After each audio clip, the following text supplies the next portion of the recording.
All right, you guys ready? The corporate we're family lie.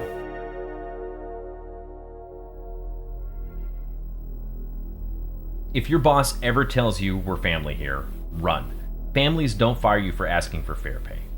Families don't guilt trip you into working weekends. And families sure as hell don't force you to play ice cream man on the shop floor to boost morale.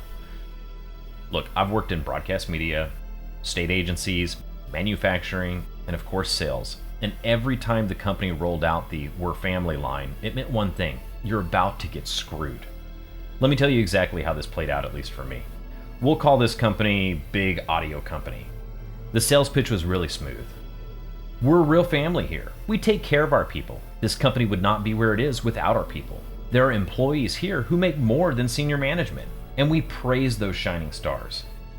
Of course, they painted this Norman Rockwell picture of a workplace where loyalty went both ways, right? And me, I bought it. I wanted to believe it. I showed up overdressed, button-down shirts, jacket, slacks, because I respected the role. They showed up in unbuttoned flannels, t-shirts, ratty shoes, and at the time, I thought it was just their vibe. It turns out the vibe was, we're gonna praise you as long as you don't outshine us. Of course, the mask didn't fall off all at once. It slipped off piece by piece. First, I got in trouble for doing too well with client gifts. Look, I researched my customers, I followed them, I understood what their hobbies were, what they like to do. I'd buy them things like RC airplanes, branded golf bags, private label wine, liquor, handcrafted commissioned signage from artists that they could hang in their lobby. My clients loved it. They spent more money. Sales climbed. The company was profitable, but leadership hated the optics. They yanked our Amex cards, pulled me into a disciplinary meeting, and the son-in-law sales manager set me down and said, "You're lowering morale." Their solution? Strip me of my client entertainment and make me push an ice cream cart around the warehouse floor once a week. Me, a top sales rep, reduced to a morale clown. Oh, and I had to dress down because my slacks and jacket made the shop floor guys feel uncomfortable. That's not family, that's control. Only in corporate families can success get you punished. My second strike? Hitting good margins. Customers were happy, not complaining, still buying, but I was told I should have offered lower prices. So of course I asked my manager, are they still buying? Are they satisfied? He had to admit yes, but told me to cut it out. Translation was, don't be profitable, be compliant. Then come the kids. Fresh hires, racing to pick up the calls. Even if my client asked for me by name, they'd answer, "Sorry, he's busy." When I complained, management basically said, "Tough luck. If you didn't grab the phone on the first ring, that's fair game." Shortly after, contracts were canceled. We were stripped of our commission, converted to hourly employees. My six-figure trajectory evaporated overnight. And just like that, the sales department became the service department. Look, this doesn't happen to every company, but let's talk about why I think this happened. Nothing says family like giving all the best toys to your actual kids. And yes, I'm talking about nepotism here. The owner had two sons. One of the sons, a general manager, spent his entire day doodling in Photoshop and of course pestering the actual designers that we had on staff. The other one, he ran assembly. Totally capable, awesome guy, geeky, but a little bit too shy to lead. This guy managed to score himself the office secretary. She was a receptionist that turned to sales rep. Real fun. She worked half days, showed up late, took long lunches, got handed accounts we built from scratch. And of course, the son-in-law sales manager, slimy, manipulative, throwing tantrums, breaking laptops. Look, I personally witnessed this guy snap at least 3 different keyboards over his knee. In this family, the rules didn't apply equally. Essentially, if you're not blood, you're not protected.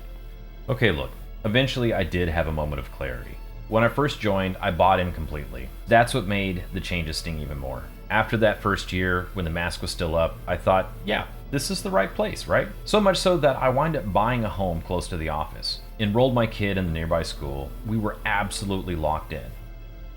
The disciplinary meetings piled up, first for the gifts, then of course for hitting good margins, and then for not answering the phone on the first ring. It felt like every single week I was being dragged into the office to get scolded for being too good at my job. Like, the better I performed, the more they wanted to clip my wings. Commissions disappeared, we got converted into that hourly service rep model.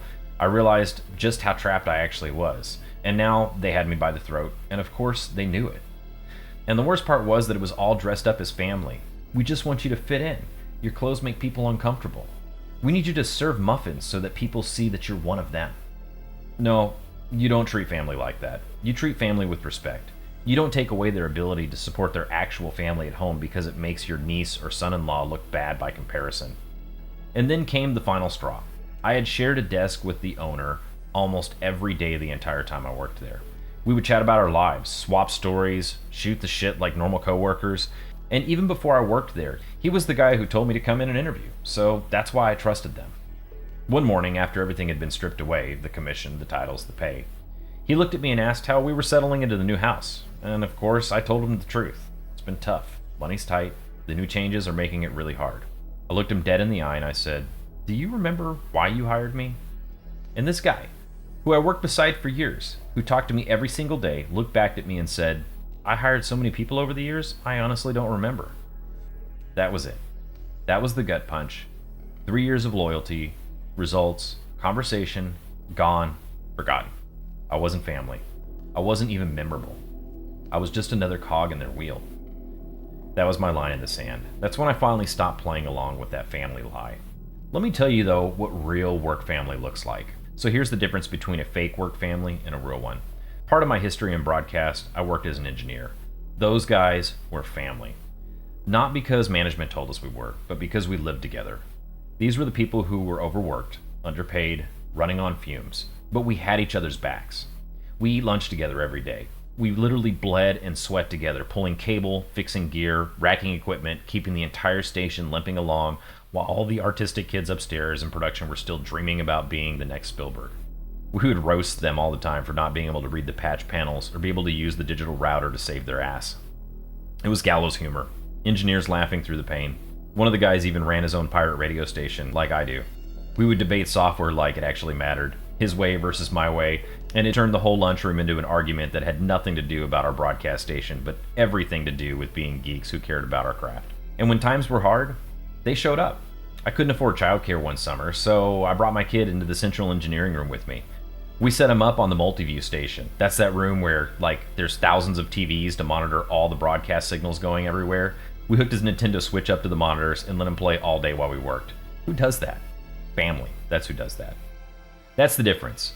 Broadcast engineers didn't need a slogan or a manager telling us we were family. We were just the people in the trenches, doing it together, making it work. That's real family. Not manipulation, not leverage, just connection, just humanity. Here's my takeaway. Your coworkers might feel like family, but your company never will. When management says we're family here, it's not love, it's simply leverage. A real family has your back no matter what. A corporate family only has your back until you stop being compliant. So next time you hear that phrase in an interview or a company meeting, don't smile. Don't clap. Translate it for what it is.